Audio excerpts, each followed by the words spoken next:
I am really pleased today to welcome my guest, our university librarian, Vivian Lewis, who I absolutely enjoy spending time with. And we are going to have fun in this conversation, I know, because Vivian is she's one of our hidden gems, I would say, in our library. So I'm going to hand it off to you, Vivian, first to say thank you first for coming and for being part of this. Really appreciate you.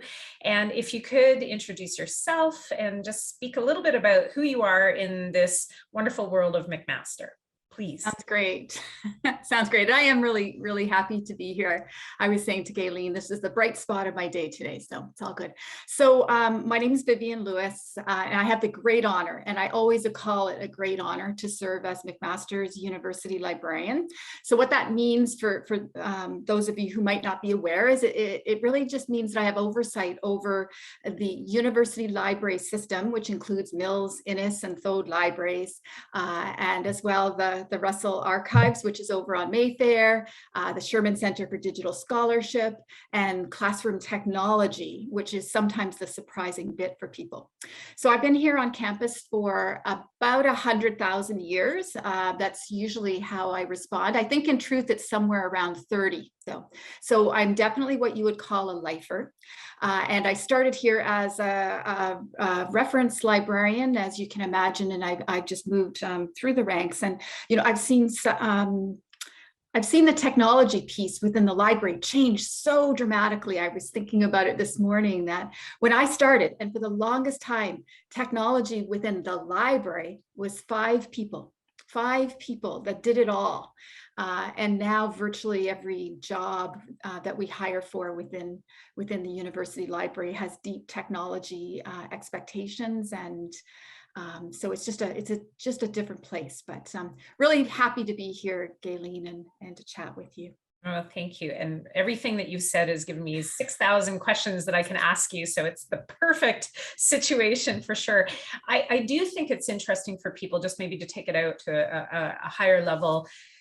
When we go to university, I think most individuals as students, maybe even graduate students, think of the university as, well, back in my day, we thought of it as a place where you had to go and figure out how to make that card system work for you. But, it's a place to, yes, find material, but for a lot of people, it's just a place to go. It's a location on campus that you know of as a place where you can find a seat and some quiet and do some work.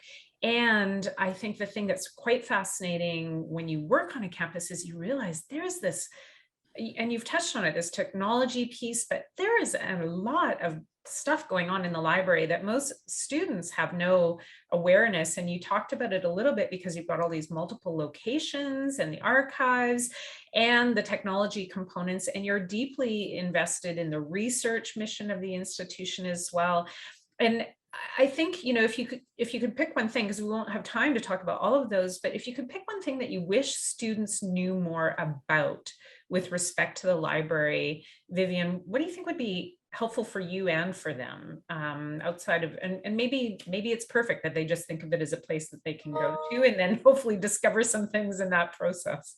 What do you think? Yeah, it's actually an excellent question, and it's one that gives us a lot to chew on, in the library, because we exist on all these dimensions, right? I sometimes talk about how we exist in both this physical dimension because we have all this physical stuff, we have legacy stuff, right. 2 million physical items that sit on shelves and all of that, but we're so much moving towards that kind of digital first reality that it sort of gives us a foot in more than one canoe. That it can sometimes be challenging to be advancing on all different agendas.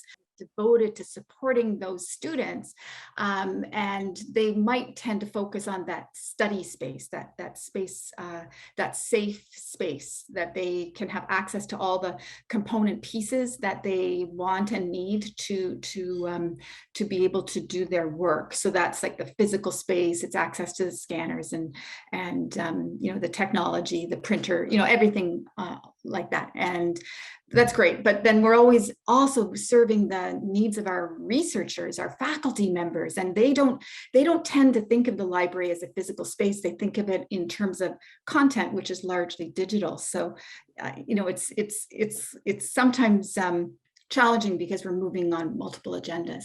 I sometimes wish that the students were more aware of some of the services that the library delivers or can deliver to them.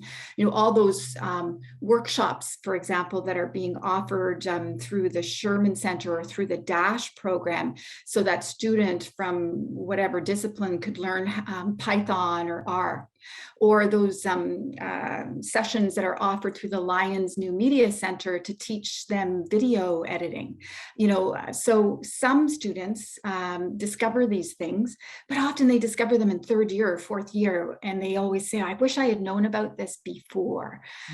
So I guess that's the one thing. I wish that more students could learn the full array of services that were available to them earlier in their career. I agree with you. I think it's our perennial challenge as people serving the institution and our constituencies is how do you get information in front of people in a way that they can actually not just see it go by, but actually understand that it has some import to them and then do something with it. And I do think that trying to get people to know, and students specifically, to know what resources are available to make their experience so much more rich and to learn new things, because the learning piece is clearly part of what our mission is.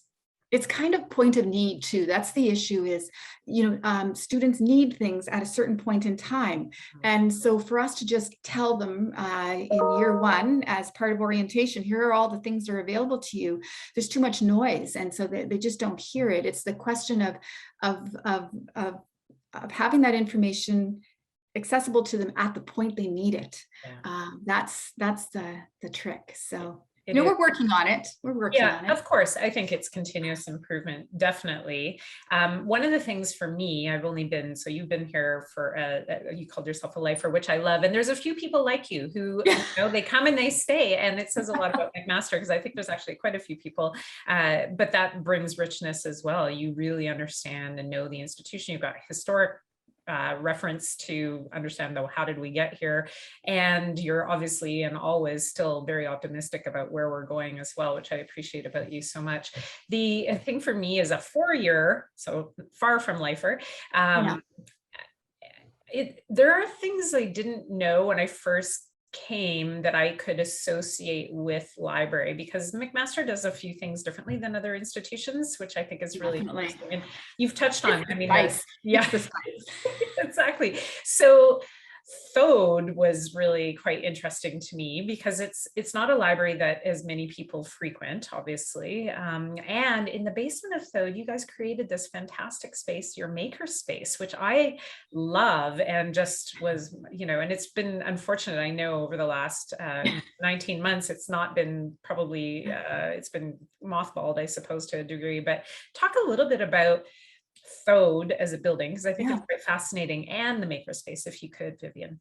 Yeah, that's a great question. So Thode is, I think, and specifically the makerspace is a great example of the library kind of pushing the boundaries on traditional perspective, and that was a partnership and is a partnership, that originally between the library and engineering.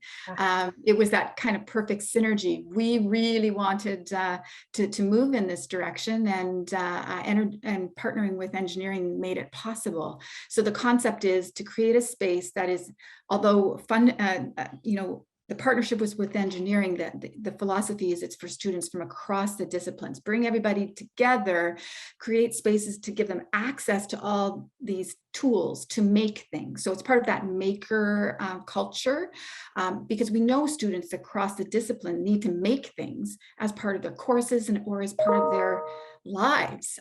So, it's been a great experience. And yes, we did have to close it, but we're really looking forward to opening the makerspace again in January. In fact, we're going to be posting for a makerspace coordinator to actually lead that, to lead that, because there's all sorts of really neat pieces of equipment in there that, people just don't honestly have access to ordinarily. So it's fun, as you know, whether it's, you know, laser cutters or things like that, Yeah. or sewing machines. It's just, I know, which is really cool. great. One of the people on my staff actually made keychains for people and was giving them away as gifts. And I have a UTS coaster that someone did the burning, you know, they burnt the UTS thing. Yep, So, which yep. is really cool, right? So right here on campus, things for people to do, which is really fun. Yeah, and so have you gone down and have you made anything in the makerspace, Vivian? I made a button. Okay. So yeah, I made a button. It wasn't very good. Yeah, we've done some events down there, bringing Cool. staff in, and actually lots of staff groups have come in there. Some camps and things have come in there as well, because Maker is really big right now, and it just kind of opens people's eyes up to new things and just puts equipment at their disposal. Yeah, absolutely. So the other thing I really wanted to ask you to share is, so we're talking about all the good things that the library does, but you have a really important role at the institution, engaging with potential donors and people who support our institution. And I know we've had some fun stories where you talked a little bit about some of your interactions with people, and that comes from the various things that you talked about early on around archives and things like that. So I'm wondering if there's a particular, and I'm sure there's too many over 30 years to even try and dial back, but some really interesting interaction or a story that people might find, you know, really heart feeling, you know, about one of our donors or people who are affiliated with the institution through the library. Yeah, well, you know, we've had some really extraordinary donors. And so we have two different kinds of donors. We have donors that they're called gift in kind donors. They're individuals that don't give us money. They give us their most treasured possessions. And often we're working with authors or musicians or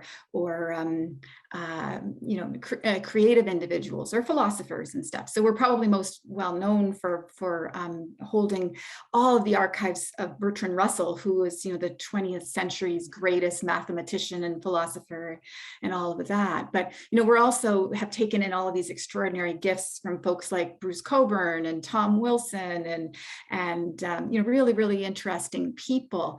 And some of them are quite you know, engaging individuals. And so getting to know them personally is one of the great highlights of my career. It's really fun. But, you know, we do as well take in donations from individuals, you know, for actual funds to help us do what we need to do. We were just announced one yesterday, actually, or actually earlier this week, a bequest from 2 retired librarians who had left $1.1 million to the university library because they spent their lives building collections and wanted to help us carry that on into the future. And, you know, sometimes those kind of gifts are particularly special. Oh my goodness, I saw that story, Vivian, and it was really heartwarming. Really beautiful story of people who started their careers, if I understand this right, in the library. So you would have worked with these people, you would have known them. I knew them when I started as an intern 100,000 years ago. They were on staff. So that's amazing. But they were these leaders that I didn't know, but I certainly had got to know them over the years. Really, really amazing. We also had another donation that came in some years ago that funded a lot of the renovations in Thode, that came from another actual retired library staff member and her husband, who was a great candy magnet here in Canada. And so it's really, really, really quite wonderful. Yeah, those are pretty amazing opportunities to interact with people who, to your earlier point, are, you know, just they're super intelligent, very creative, really groundbreaking in some cases Oh. in their careers and in our world. And it's what an honor for sure. I often think, though, what a Swiss Army knife person you need to be, because you've got to, really look at the, the institutional, the education, the research pieces. You obviously need to be able to talk with people who have varying backgrounds and varying areas of expertise.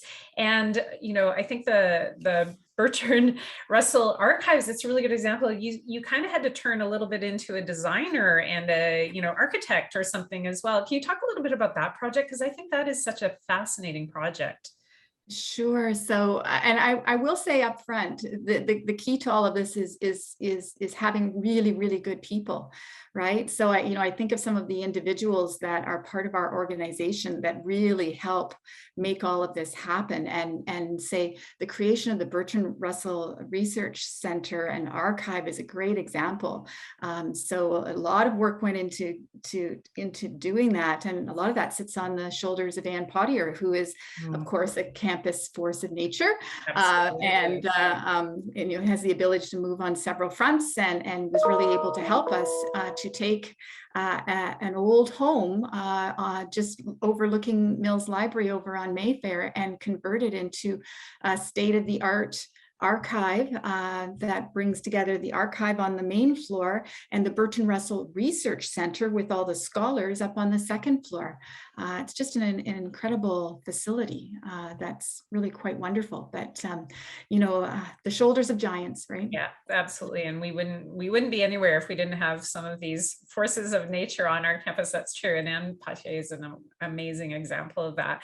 And the new people coming in too. That's I cannot get my mind past some of the incredible new people that have been hired inside the university library and across the university, many of them with deep technology skills and other skills that are joining us. I look forward to meeting them in the flesh, though. All right, Vivian, I could talk to you for hours and hours, and actually we're probably due for one of our get-togethers on campus in person, which we used to have. So we will have to make sure that happens. I really appreciate you making time today. I know how busy you are. There's so many things to riff off of based on what you've told us today. So hopefully we'll get a chance to have a good, deep conversation again soon. Thank you very much. You're welcome. Okay, thank you.